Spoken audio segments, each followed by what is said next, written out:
Hello tenth class. अपने आज के लेक्चर में आज हम देखेंगे चैप्टर सेकंड जो है पॉलिनोमियल्स। पॉलिनोमियल्स क्या होते हैं ये समझते हैं।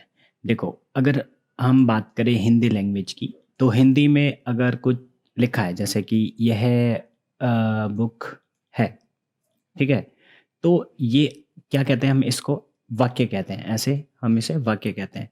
और अगर कुछ सपोज़ यही चीज़ इंग्लिश में लिखी है, तो सपोज़ दिस इज़ बुक, तो हम इसको क्या कहते हैं, कोई सेंटेंस कहते हैं, है ना? तो ठीक उसी तरीके से हम मैथ्स में कोई स्टेटमेंट लिखी है, लाइक कोई इक्वेशन लिखी है, जैसे कि ये लिखा हुआ है या फिर ये लिखा है, ठीक है? या इवन कोई सिंगल नंबर भी लिखा है 2, 3, ये सब अपने आप में पॉलिनोमियल्स ही कहलाते हैं। एक तरीके से समझ लो मैथ्स का एक सेंटेंस होता है ये, ठीक है? तो ये पॉलिनोमियल्स के बारे में थोड़ा-सा यहाँ पर हमने बताया आपको।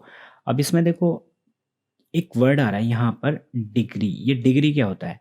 डिग्री होता है कि जो भी पॉलिनोमियल लिखा है उसकी हाईएस्ट पावर जैसे इसमें x है, तो उस x की हाईएस्ट पावर क्या दिख रही है आपको? 1 दिख रही है यहाँ पर। यहाँ क्या दिख रही है? 2 दिख रही है हाईएस्ट। देखो, है तो 2 भी, लेकिन हाईएस्ट क्या है? 3 है।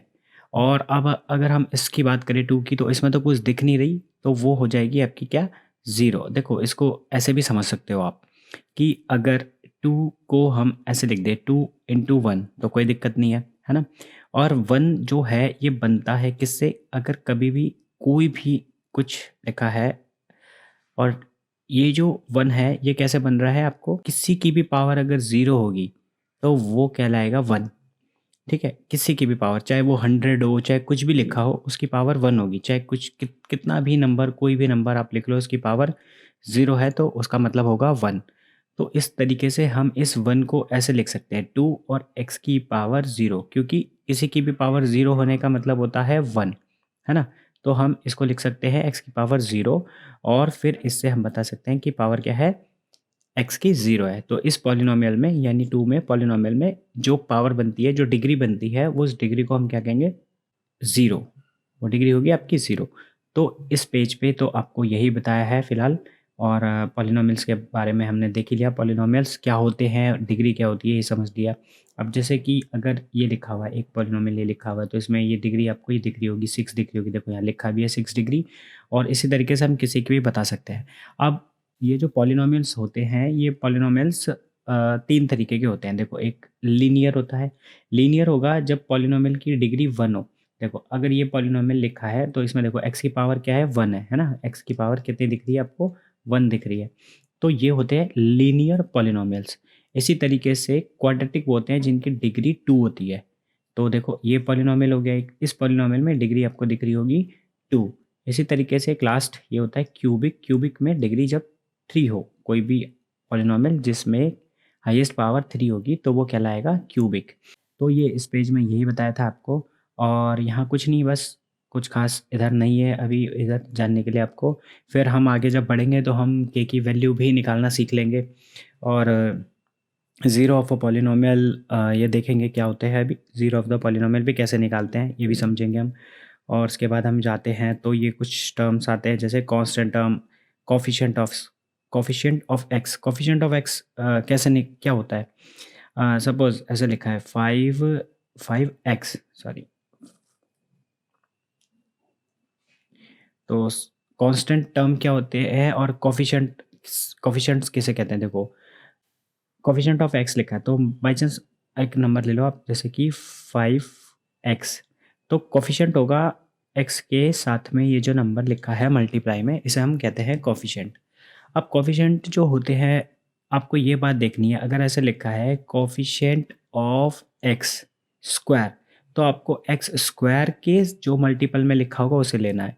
यहाँ पे अगर लिखा हो कोफिशिएंट ऑफ एक्स खाली, ठीक है, तो आपको जो भी एक्स होगा उसका कोफिशिएंट लिखना होगा। एक मैं अपनी तरफ से बना लेता हूँ, ये लो, ठीक है, मैंने अपनी तरफ से ऐसे ही बना दिया रफ। तो कोफिशिएंट ऑफ एक्स स्क्वायर क्या होगा? जो एक्स स्क्वायर के साथ में लिखा होगा। और कोफिशिएंट ऑफ एक्स बोलेगा तो उसके जो साथ में लिखा है वो हो जाएगा। ठीक है? ये आपको देखना है। और कांस्टेंट टर्म क्या होता है? जो ये जिसके साथ एक्स नहीं लगा होता, इसको हम कहते हैं कांस्टेंट टर्म। देखो एक बात याद रखना कि कोएफ़िशिएंट ऑफ एक्स बोला, अगर देखो यहाँ माइनस होता तो -2 बताते, आपको सिंबल भी लेना है साथ में, ये ध्यान रखना। कांस्टेंट टर्म बोला है तो अगर वो माइनस का है तो माइनस आएगा, ठीक है? इस पेज में आपको यही बताया था। आगे बढ़ते हैं, एक geometrical meaning of zero, zeros कैसे निकालते हैं वो भी हम सीखेंगे, फिर उसके लिए आगे बात करेंगे उसमें। वैसे भी आपको ये सब आपको थर्ड चैप्टर में समझना ही है ज़्यादा से ज़्यादा। आगे बढ़ते हैं, इसमें कुछ खास नहीं है अभी, ये हम सब सीखने वाले हैं आपका थर्ड चैप्टर में, हमें ये सब सीखना है। और आगे बढ़ते हैं, इधर भी कुछ खास नहीं है, खास नहीं है कुछ। ये फिगर्स देख सकते हो आप, ये देख दे रखी हैं, इनको हम पैराबोलास कहते हैं। ये वैसे तो 11th-12th में आप समझते हो, लेकिन यहाँ पर भी इसका थोड़ा सा बताया गया है, पर कुछ खास नहीं है, इसको छोड़ सकते हैं हम। और यहाँ भी कुछ नहीं है बताने के लिए आपको। ठीक है, आगे बढ़ते हैं। ये कुछ केसेस ऐसे भी देखेंगे अभी हम।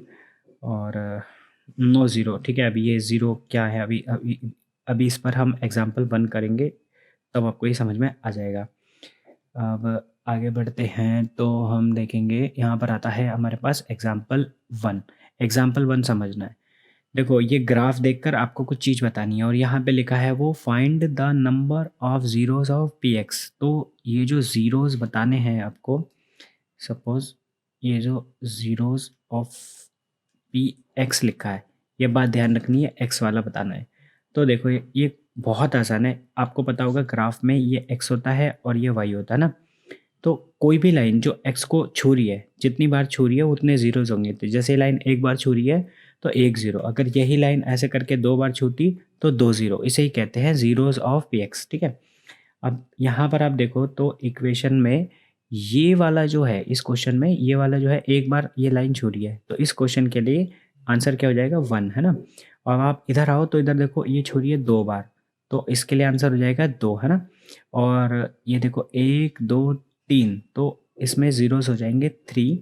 इसमें देखो 1, वाई को काउंट नहीं करना है, ठीक है? इसमें 1 आंसर है और इसमें भी 1 आंसर है। अब इसमें देखो 1, 2, 3, 4, 4, तो 4, इसमें आंसर 4 हो जाएगा। तो ये समझ गए होगे आप, जो भी ये कर्व दिया रहेगा आपको, ग्राफ जो बना हुआ होगा, आपको ये देखना है, क्योंकि उसने पी एक्स लिखा था तो आपको देखना है कि एक्स से कितनी बार वो लाइन टच हुई है। और अगर पी वाई लिखता तो पी वाई के हिसाब से देखते फिर हम, है ना? अब यहाँ पे आप इनके आंसर चेक कर सकते हो 1, 2, 3 करके और 1, 1, 4 करके, ठीक है? ओके। अब हम आगे बढ़ते हैं हमारी एक्सरसाइज 2.1 पर। बहुत आसान है। इसमें देखो ये लाइन जो है ये एक्स को छू ही नहीं रही, तो ज़ीरो आंसर कर लेंगे इसका। ये 1, ये ज़ीरो, है ना? और ये 1, 2, 3 वगैरह वगैरह जितने भी होंगे आप इनके हिसाब से आंसर बता सकते हैं इसके। देखो ये एक्सरसाइज में कुछ खास था नहीं आपके लिए, है ना? कुछ करने के लिए था नहीं। अब आगे जो एक्सरसाइज आ रही है उसमें आपको ये कुछ क्वेश्चंस करने के लिए मिलेंगे। तो उन क्वेश्चंस को करने के लिए आपको ये थोड़ा सा बेसिक मैंने बताया था। अभी हम जब एक्सरसाइज 2.2 करेंगे तब आप देखेंगे इसमें क्या-क्या है। तो जब हम एक्सरसाइज 2.2 करेंगे तब आपको वो भी समझ में आ जाएगी, बहुत आराम से ये आ गई होगी आपको समझ। उस अगर कुछ आपको समझना है तो आप कमेंट कर सकते हैं, मैं कोई वीडियो में आपको ये एक्सप्लेन कर दूँगा। आई होप आपको ये समझ में आया होगा। Thank you, thanks for the lecture.